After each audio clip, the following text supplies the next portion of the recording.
엘리야가 드디어 아합에게로 갑니다. 아합은 지금 엘리야를 열심히 찾고 있습니다. 자기네 나라뿐만 아니라 다른 나라 다른 민족에게도 사람을 보내서 엘리야를 찾습니다. 그러나 어디서도 엘리야를 찾지는 못해요. 아합이 없어 그러고 끝나는 게 아니라 정말이야? 보지 못했다는 맹세를 해. 이렇게 맹세를 받습니다. 그만큼 아합은 엘리야를 찾고 싶어 합니다. 아합왕이 엘리야를 찾는 이유가 무엇일까요? 아합왕이 엘리야를 대하는 심정은 제가 보기에는 두 가지의 심정이 공존하는 것 같습니다. 하나는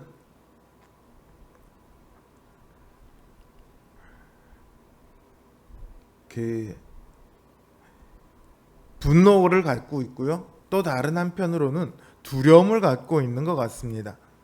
아합왕이 주변 나라들로 맹세를 시킨 것은 엘리야를 못 봤다고 맹세한 사람이 사실은 엘리야를 숨겨줬거나 혹은 보고도 못 봤다고 하면 죽이려는 것이죠. 그러나 정작 엘리야가 아합왕 앞에 나타났을 때 아합왕은 엘리야를 죽이지 못합니다. 이렇게 봤을 때 한편으로는 분노하고 있으면서도 한편으로는 두려워하고 있는 것 같아요. 이런 이중적인 마음을 갖고 있으면서도 엘리야를 찾으려고 하는 것은 지금 당하고 있는 기근이 엘리야로부터 시작되었기 때문입니다. 그런데 정말 엘리야로부터 시작했습니까? 그렇지 않죠. 엘리야는 하나님의 말씀대로 했을 뿐입니다. 그럼 하나님이 기근의 원인입니까? 그것도 아니죠. 기근의 원인은 아합왕이 하나님을 버리고 바알을 섬겼기 때문입니다. 다른 사람이 아니라 아합 자신이 기근의 원인이에요. 그런데 아합은 지금 엘리야를 탓하고 있어요. 엘리야를 탓한다는 것은요, 사실 엘리야를 보낸 하나님을 탓한다는 것이죠. 한마디로 말하면 하나님 때문에 괴로움을 당하고 있다. 아합 왕은 이렇게 생각하고 있어요.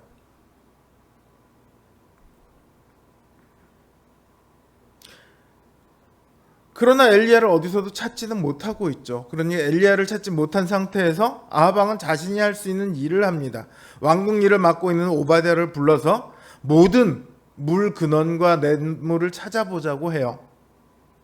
혹시라도 물이 있는 곳이 있다면, 그래서 거기 풀들이 자라고 있는 곳이 있다면, 기근인데 얼마나 좋겠어요. 그렇죠? 그런데 아합 왕은요, 물을 찾으면 뭘 하겠다고 하냐면 자기 가축을 먹이겠다고 합니다. 아합 왕이 어떤 사람인지 고스란히 보여주는 말이죠. 가뭄으로 고통을 받고 있는 게 가축뿐이겠습니까? 백성들도 지금 고통을 받고 있거든요. 그런데 물을 찾으면 자기의 가축을 먹이겠다고 말을 합니다. 아합 왕이 어떤 사람인지 보이죠. 어쨌든 아합 왕과 오바댜는 서로 지역을 나눠서 물을 찾기라고 길을 나눠서 갑니다. 오바댜가 길을 가고 있을 때 이 오바댜 앞에 엘리야가 나타납니다. 이 오바댜는 선지서를 지은 그 오바댜 선지자는 아니에요. 구약에 보면 오바댜라는 이름을 가진 사람이 한 11명 정도 된대요. 그래서 오바댜 선지자와는 다른 사람인데 그래도 하나님을 경외하는 사람입니다. 아합 왕의 아내인 이세벨이 북이스라엘에 와서 한 일 중에 하나가 뭐냐면 여호와의 선지자들을 죽이는 겁니다. 그때 오바댜가 선지자 100명을 숨깁니다. 그리고 그들에게 떡과 물을 줘서 살게 합니다. 걸리면 오바댜가 살아날 수 있을까요? 같이 죽겠죠. 그럼에도 오바댜는 선지자들을 살립니다. 오바댜가 이세벨을 두려워하지 않아서가 아닙니다. 여호와를 경외하기 때문입니다.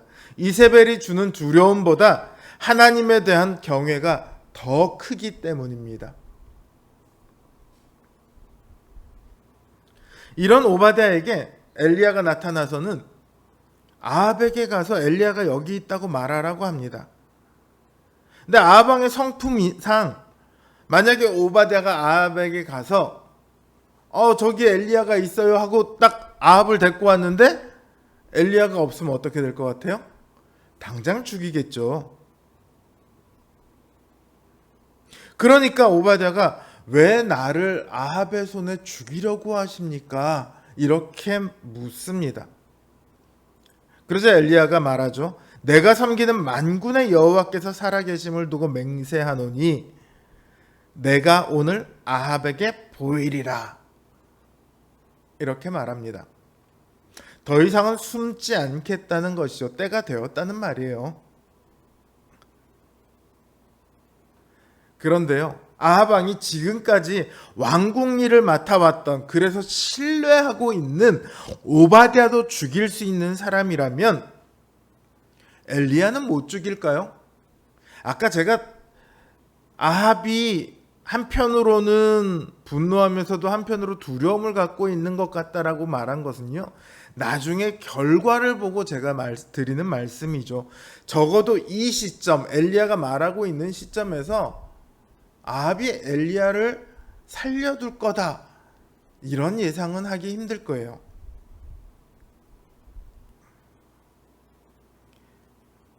엘리야가 아합을 만나면 죽을 확률이 굉장히 높습니다. 그럼에도 엘리야는 아합 왕에게 자신을 보이겠다고 합니다. 왜요? 하나님께서 시키셨으니까요. 아합 왕도요, 오바댜도요, 엘리야도요, 모두 하나님 때문에 지금 이 상황을 겪고 있습니다.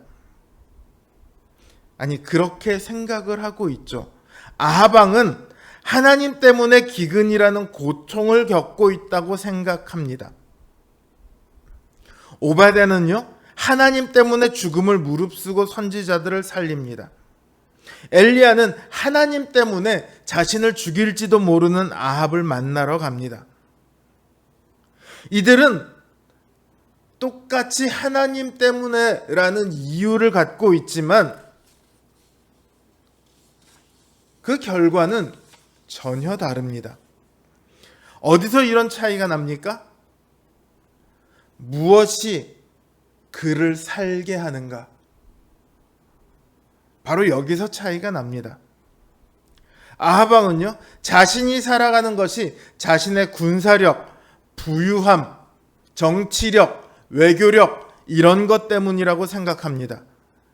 그래서 이런 것들의 손해가 일어나면 자신이 약해져서 주변 국가들에게 침략을 당할 거다, 더 이상 살지 못하게 될 거다, 혹은 나라 안에 반란이 일어나서 자기가 죽게 될 거다, 이런 생각을 갖고 있어요. 그러니까 이런 것들을 없애버리는, 자신의 그 부유함을 없애버리는 하나님은 아합 왕에게 있어서 원망의 이유를 넘어서 악의 이유가 됩니다. 그러나 오바댜나 엘리야는 자신이 살아가는 것이 하나님 때문이라고 생각합니다.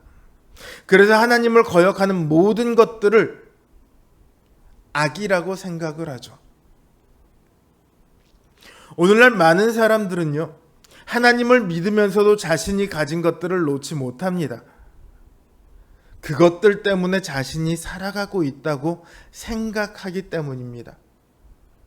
그래서 돈을 잃게 되면, 건강을 잃게 되면, 명예를 잃게 되면 하나님 도대체 왜 이러십니까? 하고 묻는 거죠. 그들에게 있어서 삶에서 가장 중요한 것은 하나님을 만나고 하나님의 은혜를 얻고 하나님께 순종하는 것이 아닙니다. 자신이 소중히 여기는 것들을 더 얻거나 혹은 잃지 않는 것이 가장 중요합니다. 그들에게는 자신이 소중히 여기는 것들을 잃는 것이야말로 가장 두려운 일이에요. 하지만 주님께서는요, 몸은 죽여도 영혼은 능히 죽이지 못하는 것들을 두려워하지 말고 오직 몸과 영혼을 능히 지옥에 멸할 수 있는 일을 두려워하라, 이렇게 말씀하셨습니다. 하나님 때문에 살아가는 이들에겐 하나님을 경외하는 것이야말로 가장 중요합니다. 누군가는 하나님 때문에 손해를 봤다고 생각을 합니다. 그러나 진실되게 하나님을 경외하는 이들은 하나님 때문에 자기 목숨까지도 걸 수 있습니다. 믿음은 나는 하나님 때문에 살아, 여기서 끝나는 것이 아니라 하나님 때문에 죽어도 좋아, 여기까지를 포함하고 있습니다. 우리 순교자들이 그랬었고요. 지금도 자신의 모든 인생을 포기하고 하나님의 말씀을 전하기 위해 저 오지에 가 계시는 선교사님들이 그렇습니다. 또 이 땅에서도 하나님의 말씀을 따라 살기 위해 다른 것들을 다 포기하는, 혹은 죽어도 좋아라고 말하고 있는 그런 분들이 참 많이 있습니다. 우리의 믿음이요, 진실되게 하나님을 경외하는 믿음이기를 바랍니다. 주님은 늘 그런 이들에게 하나님의 큰 일을 맡기시곤 합니다. 그런 마음이 없이 하나님 나라의 영광된 일을 맡을 수 없어요.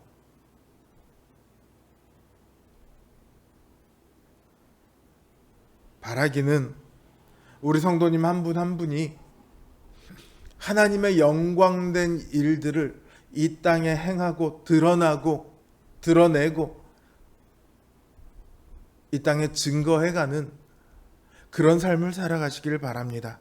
하나님 때문에 살아가고 하나님 때문에 모든 것을 잃어도 좋아라고 말할 수 있는 그런 믿음이 우리 성도님들 안에 자리 잡았으면 좋겠습니다. 그 큰 믿음의 위인들, 우리 성도님들이 그런 분들이 되기를 주님의 이름으로 간절히 기원합니다.